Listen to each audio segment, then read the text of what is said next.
हमारी आज की क्लास में हम एक व्यक्ति के बारे में बात करेंगे जिसका नाम है गुलिवर्स। अगर हम बात करें गुलिवर्स के बारे में तो उसे घूमना बहुत ज़्यादा पसंद होता है।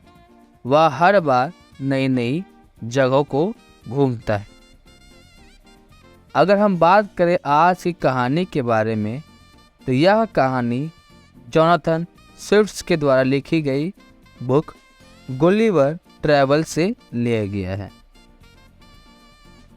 कहानी की शुरुआत में यह बताया जाता है कि जब कोई व्यक्ति अपनी ज़िंदगी के बारे में खुद से लिखता है तो उसे ऑटोबायोग्राफी और हिंदी में आत्मकथा कहते हैं। इस कहानी में बताया जाता है कि गुलिवर, जो कि एक सेलर है, मतलब एक नाविक है, वह एक ऐसे जगह पहुंच जाता है जहां के लोग जायंट्स है। जायंट्स मतलब बहुत बड़े बड़े हैं। और यहाँ पे उसके द्वारा क्या एक्सपीरियंस किया जाता है उसके बारे में गुलिवर बताता है। यह बात है 16 जून 1730 की, जब मैंने एक ज़मीन को डिस्कवर किया था।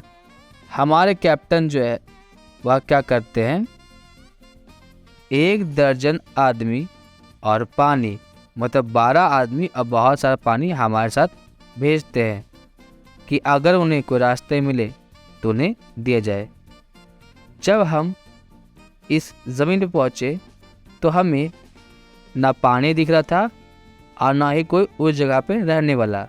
तो हम लोगों ने क्या निश्चय किया कि उस जगह की खोज की जाए। वह ज़मीन जो है वह पूरी तरह से बंजर और पथरीला एरिया था। जब मैं वापस अपने दोस्तों के पास आया तो मैंने क्या देखा कि वो लोग बोट में बैठ करके जहाज से जा रहे थे। इससे पहले कि मैं उनके पास पहुंच पाता, मैंने देखा एक बहुत बड़ा इंसान, लगभग पहाड़ जितना बड़ा, उनकी तरफ दौड़ते हुए आ रहा था। जितनी तेजी के साथ वह आ सकता था, लेकिन पानी में जहाज बहुत ज़्यादा आगे जा चुका था और वह लंबे कद का आदमी, पहाड़ जितना, वह बस अपने घुटनों तक पानी में जाता है, फिर वहाँ से वापस आ जाता है। और इतनी देर में वह बोट जा चुकी थी।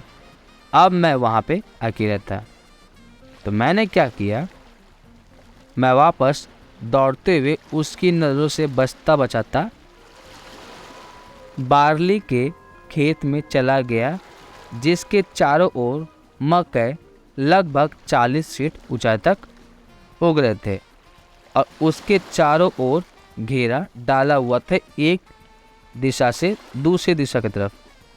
और घेरा इतना ज़्यादा ऊंचा था कि मेरे लिए उसमें चढ़ना बहुत ज़्यादा मुश्किल था, क्योंकि हर घेरा लगभग 6 फीट ऊंचा था।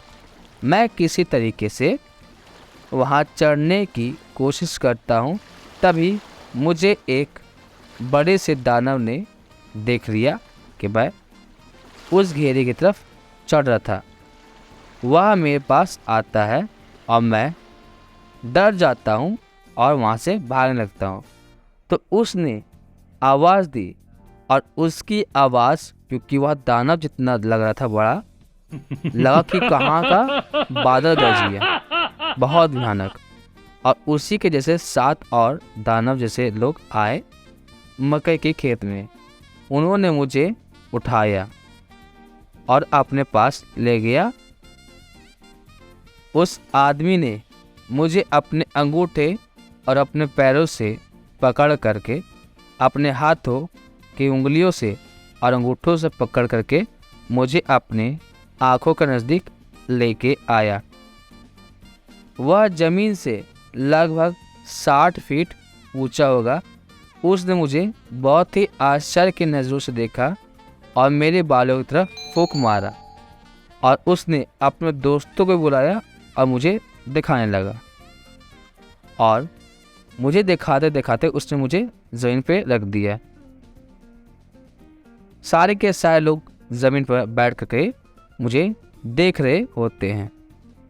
मैं धीरे से पीछे और आगे होता और पीछे आगे होते हुए मैंने अपने टोपी को पकड़ा, जिसे उस दानव जिसे इंसान ने हुक मार के उड़ा दिया था। मैंने उन लोगों से जितनी भी तरीके की भाषा मुझे आती थी उनमें से मैंने उनसे बात करने की कोशिश की, लेकिन हर बार कोई ना कोई किसान मुझे उठा लेता, अपने कानों के पास लेके जाता, लेकिन मेरी भाषा उन्हें समझ में नहीं आए थे।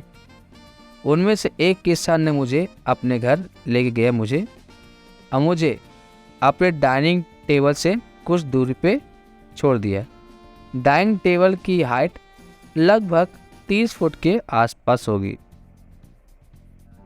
अब फार्मर के खाने का समय हो गया था, तो जिस डिश में जिस बर्तन में उसे खाना दिया जा रहा था वह लगभग 10 फीट डायमीटर का होगा।